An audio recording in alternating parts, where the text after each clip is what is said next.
Hey guys welcome back to Tuta Tech. जैसा आपको पता है अभी हम पाइथन के जो बेसिक्स हैं उन्हें हमने कवर कर लिया है और अब हम देखने वाले हैं built in data types in Python. अगर आपने अभी तक पाइथन के बेसिक्स को कवर नहीं किया है तो यहाँ पर मैंने हर एक ऑपरेटर्स और हर एक चीज बिल्कुल बेसिक से और पाइथन हमारा कैसे वर्क करता है ये सारी चीजें मैंने बता रखी हैं और इन सभी के सभी प्लेलिस्ट का लिंक जो है वो आपको डिस्क्रिप्शन में मिल जाएगा। तो विदाउट एनी टाइम वेस्टिंग आप वहां से जाकर के पहले अपने बेसिक्स को क्लियर कर लीजिएगा और वहां पर मैंने आपको इंपॉर्टेंट सिंबल्स भी दे रखे हैं। तो आज हम देखने वाले हैं built in data types in Python. तो अगर आपने पहले पाइथन पढ़ रखी होगी या फिर पढ़ रहे होंगे तो आपको इतना पता होगा इसमें होते हैं न्यूमेरिक टाइप यानी कि int, float, complex number, Boolean और सीक्वेंस टाइप हम बोलते हैं जिन्हें, लाइक स्ट्रिंग, लिस्ट, टपल और मैपिंग टाइप हमारे होते हैं डिक्शनरी और सेट टाइप हमारे होते हैं सेट और फ्रोजन सेट। तो इतने सारे डेटा टाइप हम पढ़ने वाले हैं एक एक करके। आज की क्लास जो होगी वो पूरी तरह से डेटा टाइप पे होगी, तो जिसमें हम आज न्यूमेरिक टाइप को और स्ट्रिंग टाइप को देखने वाले हैं। अब स्ट्रिंग टाइप को देखो मैं कैसे आपको दिखाऊंगा। सबसे पहले देखो मैंने यहाँ पर स्ट्रिंग हैंडलिंग फंक्शंस बहुत सारे बना रखे हैं जिन्हें आपको मैं एक एक करके सॉल्व करके दिखाऊंगा और उसके बाद कुछ न्यूमेरिक टाइप भी हैं और ये सारी चीजें मैंने इस वर्ड सीट में रख रखे हैं। अगर आपको ये सारे वर्ड सीट चाहिए और ये जो भी आपको डॉक्यूमेंट है ये सारे कुछ आपको हैंड राइटन नहीं करना है तो आप मुझे इंस्टाग्राम पे फॉलो कर लो और वहां पर आप मुझे डीएम करो। मैं आपको ये जो अपनी स्प्रेड सीट है,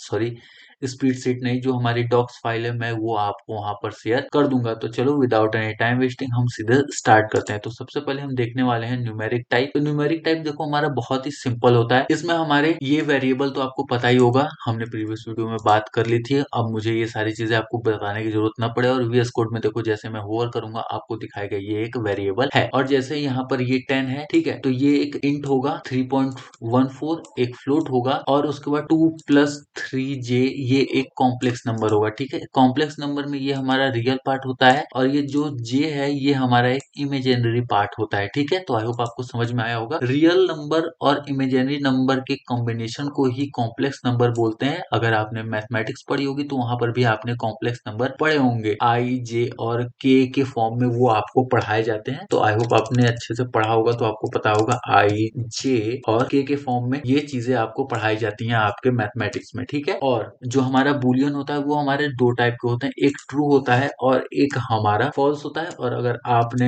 हमारे प्री डिफाइंड कीवर्ड्स पढ़े होंगे या फिर उन्हें आप एक्सट्रैक्ट करना जानते होंगे तो ये पता होगा कि ट्रू और फॉल्स का जो टी और एफ होता है वो कैपिटल होता है और उसके बाद एक एक्स्ट्रा पॉइंट आपको, और जो थर्ड होता है वो हमारा होता है नन, जिसका कि एन कैपिटल होता है। बाकी सारे के सारे कीवर्ड्स के जो लेटर्स होते हैं वो फर्स्ट स्मॉल ही होते हैं। सिर्फ हमारा ट्रू, फॉल्स और नन यही तीन हमारे कैपिटल लेटर से शुरू होते हैं। तो आई होप कि आपको अच्छे से हमारा न्यूमेरिक डेटा टाइप यानी कि इंट डेटा टाइप, हमारा इंटीजर डेटा टाइप जो है वो आपको समझ में आ गया होगा। देखो ये कुछ इस तरह से कोई भी होल नंबर, ठीक है, कितना भी बड़ा हो सकता है वो, ठीक है। वैसे मैं एक कर देता हूँ i n equal to, sorry ये तो एक कीवर्ड हो गया हमारा और कुछ चीजें बहुत ही जल्दी मिट जाती हैं। तो एक इक्वल टू हमारा अगर कोई भी नंबर होता है, ठीक है, कितना भी बड़ा नंबर हो सकता है, ये हमारा एक इंट होगा। अगर मैं इसका टाइप पता करूंगा, टाइप भी मैंने आपको बता रखा था सबसे पहले ही, और जैसे ही मैं इसका टाइप अगर देखूंगा तो अगर मैं प्रिंट करूं इसी को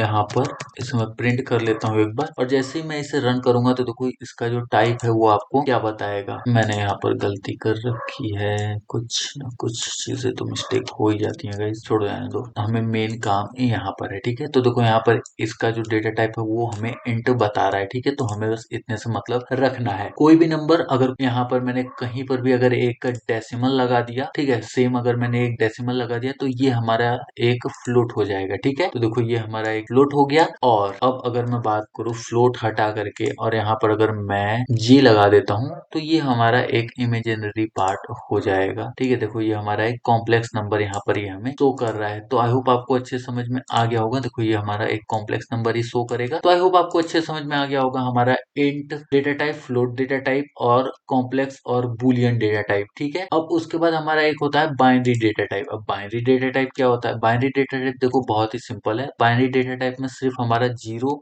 और 1 के फॉर्म में डेटा होता है। ठीक है, ये भी आपको पता होगा कि 0 1 हमारा एक बाइनरी नंबर होता है जो कि हमारा कंप्यूटर जो है वो उस लैंग्वेज में चीजों को समझता है। अगर हम उसे कोई भी कोड देते हैं, सिंटेक्स देते हैं, तो वो पहले उसे 0 और 1 के फॉर्म में चेंज करता है और उसके बाद ही वो उसे रीड कर पाता है। तो आई होप आपको अच्छे से हमारा जो इंट डेटा टाइप है वो बहुत ही अच्छे से समझ में आ गया होगा। इसमें समझाने लायक बहुत ज्यादा चीजें नहीं है, ये सिर्फ आपके डेली लाइफ के हिसाब से बहुत ही प्रैक्टिकल डेटा टाइप है। तो आई होप आपको अच्छे से समझ में आ गया होगा।